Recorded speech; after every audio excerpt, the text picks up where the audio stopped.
தற்போதைய அண்மை செய்தியை நாம் பார்த்துக் கொண்டிருக்கிறோம். தேர்தல் நடத்தை விதிகள் அமலில் உள்ளதால் டாஸ்மாக் கடைகளில் மது விற்பனைக்கு கட்டுப்பாடு விதிக்கப்பட்டிருக்கிறது. அண்மை செய்தியை நாம் பார்த்துக் கொண்டிருக்கிறோம். தேர்தலையொட்டி டாஸ்மாக் மது விற்பனைக்கு கட்டுப்பாடானது விதிக்கப்பட்டிருக்கிறது. மது வாங்க வருவோருக்கு மொத்தமாக மது பாட்டில்களை விற்பனை செய்ய தடை விதிக்கப்பட்டிருக்கிறது. மது பாட்டில்களை மொத்தமாக விற்க தடை விதிக்கப்பட்டிருக்கிறது. அண்மை செய்தியை நாம் தற்போது பார்த்துக் கொண்டிருக்கிறோம். டாஸ்மாக் கடையில் ஒரு நபருக்கு 12 பீர் பாட்டில்கள் மட்டுமே வழங்க வேண்டும் என்றும் அறிவுறுத்தப்பட்டிருக்கிறது. தேர்தல் நடத்தை விதிமுறைகள் தற்போது அமலில் உள்ளதால் மதுபான கடைகளுக்கு தற்போது கட்டுப்பாடு விதிக்கப்பட்டிருக்கிறது. இந்தியாவில் உற்பத்தியாகும் மது வகைகள், வெளிநாட்டு மது வகைகள் 6 ஃபுல் மட்டுமே ஒரு நபருக்கு வழங்க வேண்டும் என்றும் உத்தரவு பிறப்பிக்கப்பட்டிருக்கிறது. இது தொடர்பான கூடுதல் விவரங்களுடன் நம்முடன் இணைகிறார் செய்தியாளர் ராம்குமார். வணக்கம் ராம்குமார். தேர்தலையொட்டி டாஸ்மாக் மது விற்பனைக்கு கட்டுப்பாடுகள் விதிக்கப்பட்டிருக்கிறது. இது குறித்தான விரிவான தகவல்.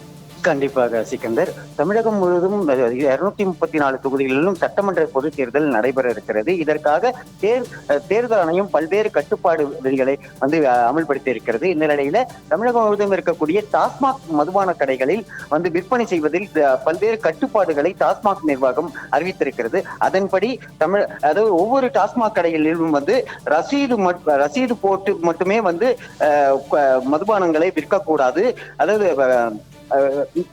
அதாவது மின்னணு சாதனத்தில் விற்பனை செய்யக்கூடிய மின்னணு சாதனம் மூலமே வங்கி பரிவர்த்தனை மூலமே மதுபானம் விற்பனை செய்யப்பட வேண்டும் என தெரிவிக்கப்பட்டிருக்கிறது. அதாவது மொத்தமாக தனி நபர்களுக்கு மதுபானங்களை விற்பனை செய்யக்கூடாது என அறிவுறுத்திருக்கிறது. அதுபோல இந்தியாவில் உற்பத்தியாகும் மது வகைகள் 4.5 லிட்டர் மட்டுமே மதுபானங்கள் விற்பனை செய்யப்பட வேண்டும். குறிப்பாக பீர் பாட்டில்கள் தனிநபர் ஒரு கடையில் வாங்கக்கூடிய மதுப்பிரியர் 12 பீர் பாட்டில் மட்டுமே விற்பனை செய்யப்பட வேண்டும் என தெரிவிக்கப்பட்டிருக்கிறது. அதே போல மற்ற மது புல் பாட்டில் 6 பாட்டில் மட்டுமே விற்பனை செய்யப்பட வேண்டும் என தெரிவிக்கப்பட்டிருக்கிறது. அதே போல வெளிநாட்டு மதுபான விற்பனை பொறுத்த வரைக்கும் 4.5 லிட்டர் மட்டுமே விற்பனை செய்யப்பட வேண்டும் என தெரிவிக்கப்பட்டிருக்கிறது. அதே போல ஒயின் வகைகள் 9 லிட்டர் மட்டுமே ஒரு நபருக்கு விற்பனை செய்ய வேண்டும் என தெரிவிக்கப்பட்டிருக்கிறது.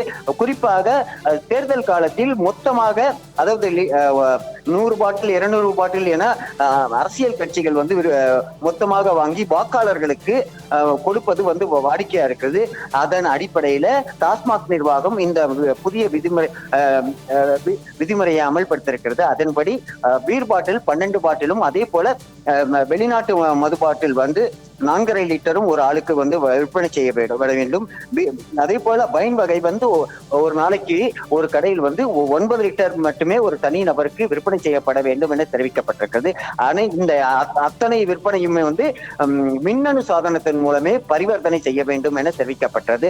அப்படி மொத்தமாக விற்பனை செய்வது கண்டறியப்பட்டால் சம்பந்தப்பட்ட மதுபான கடையில் பணியாற்றும் மேற்பார்வையாளர், விற்பனையாளர் உள்ளிட்ட அனைவர் மீதும் துறை ரீதியான நடவடிக்கை எடுக்கப்படும் என டாஸ்மாக் நிர்வாகம் தெரிவித்திருக்கிறது. சிக்கந்தர்,